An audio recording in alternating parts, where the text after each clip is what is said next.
Dans cette vidéo, je vais te parler des avantages de l'agribusiness. Quand je dis agribusiness, je parle de agriculture, élevage, apiculture, pisciculture. En fait, tous les métiers qui sont liés à la terre. Donc, on va parler des avantages, mais surtout aussi des inconvénients. Voilà, tout le monde parle de comment c'est un bon business, c'est bien, c'est vraiment de développement, mais personne ne dit exactement ce qui t'attend en termes de difficultés, de barrières à l'entrée. Donc, si tu es intéressé, continuez à regarder. Je voulais aussi vous présenter ici un petit bonus qui, en fait, c'est un livret qui s'intitule Premier pas dans l'agrobusiness, éviter les erreurs des autres. En fait, c'est un livret qui a été mis au point pas seulement par moi, bien sûr, parce que je ne connais évidemment pas tout, mais par tous les autres membres, par tous les membres en fait du groupe WhatsApp qui s'appelle Terre en Afrique. Voilà, dans ce livret-là, on a essayé de recenser toutes les questions qu'un néo entrepreneur dans ce domaine-là pourrait se poser, et on a essayé de faire ce livret-là. Bien sûr, ce n'est pas exhaustif, c'est juste que franchement, les questions les plus fréquentes qu'on a pu recenser, on les a mis avec leurs réponses, bien sûr, dans ce petit livret-là. Donc, je t'invite à cliquer sur le lien que je vais mettre dans la barre d'infos et à télécharger ce petit livret-là. Salut, je m'appelle Chilsa, bienvenue sur ma chaîne. Alors, si tu es nouveau aussi que tu n'es pas encore abonné, je t'invite à le faire parce que c'est gratuit pour ne manquer aucune de mes prochaines vidéos et aussi parce que ça me fait super plaisir. Sans plus attendre, passons à la vidéo. Alors, commençons par les avantages de l'agri-business. Le premier avantage, en fait, c'est que c'est un secteur qui est porteur. Pourquoi? Parce que simplement l'offre est encore inférieure à la demande, simplement pour cela, c'est-à-dire il y a beaucoup d'argent à se faire dans ce domaine. Le second avantage ici là, et qui est vraiment très important surtout pour les jeunes Africains, c'est que c'est un secteur de développement. Ça développe effectivement le pays, le continent. Pourquoi? Parce qu'on produit, il y a une plus-value, tu apportes quelque chose qui n'existait pas avant, donc c'est-à-dire ça ne peut que contribuer à augmenter la richesse de ton. Le troisième avantage que moi je trouve, c'est que c'est un peu comme tu peux faire par la suite de l'écotourisme en fait. C'est-à-dire que tu peux avoir finalement une ferme, une entreprise, un concept qui te permet d'inclure un peu le concept aussi d'écotourisme, de whooping, etc., etc. Tu peux inviter des personnes, venir sur ton site, faire du tourisme, faire des formations. Voilà, il y a plein d'autres activités à insérer en fait dans ce domaine d'agribusiness là. Parce qu'en fait, surtout lorsque tu as une vision à long terme.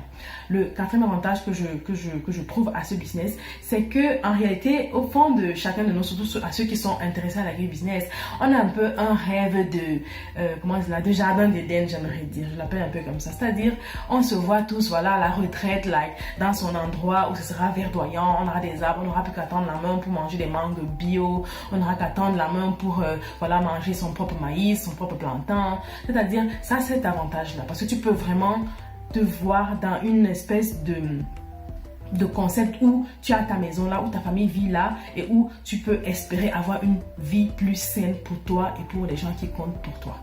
Voilà, ça sont les 4 avantages que je trouve en fait à ce business. Alors, passons aux inconvénients. C'est un peu là où le bas blesse en fait.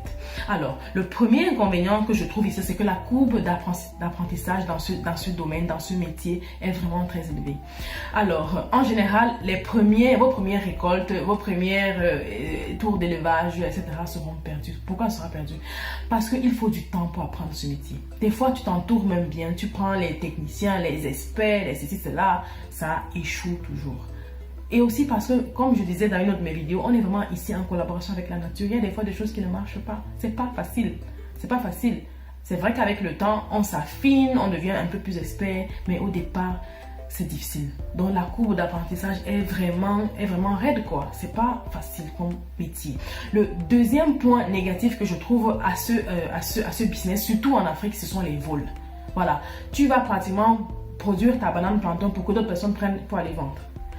Tu vas, par exemple, produire ton poisson pour que d'autres personnes prennent pour faire la fête avec. en Afrique, les vols, c'est monnaie courante. C'est-à-dire, si tu réussis à avoir ton champ, ta ferme, etc., sans mettre de la sécurité, et même des fois, même avec la sécurité, là, c'est pas facile, on va te voler la moitié de ta production, sinon toute même ta production. Donc, il faut vraiment faire attention et considérer les vols comme quelque chose de super important. Il faut être attentif à cela. Alors, le troisième inconvénient que je trouve à ce business, c'est le personnel. Ce n'est pas facile en Afrique de trouver des gens qui sont motivés, mais réellement motivés à travailler avec toi. Justement, le turnover de personnes qui travaillent dans une ferme, dans un champ, est tellement élevé que tu te demandes que, mais alors, où sont les gens qui travaillaient ici il y a 3 mois? Ils sont déjà partis. Pourquoi? I don't know. Les jeunes ne veulent pas travailler au champ. Pourquoi? I don't know. C'est vraiment difficile. Vas-y, tu passes pratiquement moitié de ton temps à chercher de nouvelles personnes qui vont travailler dans ton entreprise. Alors, le quatrième inconvénient, mais non le moindre, c'est qu'en Afrique, le marché n'est pas structuré. Rien, il n'y a aucune règle. C'est vraiment la loi du plus fort ou la loi du plus malhonnête. À vous de voir. C'est-à-dire quoi? Tu auras beau produire les plus belles tomates du marché, les plus beaux piments ou les piments les plus piquants du marché, les poissons les plus dodus, les porcs les plus engraissés. Si tu ne sais à qui tu vends, c'est ton problème. Tu risques de perdre tout ton investissement. Ça veut dire quoi? Ça veut dire que tu finis de produire, tu arrives à la fin de ta production et tu arrives à un moment où il faut que tu vendes. Comme le marché n'est pas structuré, on ne sait pas où on vend, on ne sait pas quels sont les prix, les revendeurs peuvent commencer à te faire du chantage et tu te retrouves en train de brader pratiquement tu peux me rentrer dans ton investissement mais tu ne fais aucun gain. Et à la fin, ça veut dire que tu as perdu parce que tout ton effort, finalement, ça avait un coût quand même, n'est-ce pas? Prenons une culture comme le piment. Le piment, après la récolte, si après quelques jours, tu n'as pas vendu ton piment frais, il est perdu. Avant de produire, je dis bien avant même de produire, il faut déjà savoir à qui tu vends. Parce que si tu ne sais pas à qui tu vends, vraiment, c'est un gros danger. Et jusque-là, ça ne te protège pas complètement. Parce qu'il y a des personnes qui sont vraiment des rois du chantage. Parce que lorsque tu as par exemple tes poulets de chair de 45 jours qui sont déjà produits, qui sont déjà là, ils sont prêts à être mangés, à être vendus, le revendeur se ramène là et il se met à te faire du chantage. Pourquoi? Parce qu'il sait qu'à partir du 46e jour, tout jour qui passe est une perte pour toi. Donc, il a le pouvoir et il te fait du chantage. Donc, voilà, ça c'était un peu la vidéo, ça c'est mon partage d'aujourd'hui. Je ne sais pas si vous reconnaissez dans ces 4 figures que j'ai à peine citées. J'aimerais savoir ce que vous en pensez. N'hésitez pas à me le faire savoir en commentaire. Si cette vidéo t'a plu, n'hésite pas à mettre un pouce vers le haut. N'hésite pas à la partager et n'hésite pas à t'abonner à ma chaîne pour avoir plus de vidéos intéressantes, j'espère pour toi, et aussi très instructives. Donc voilà, on se revoit dans la prochaine vidéo. Bye bye, à plus tard.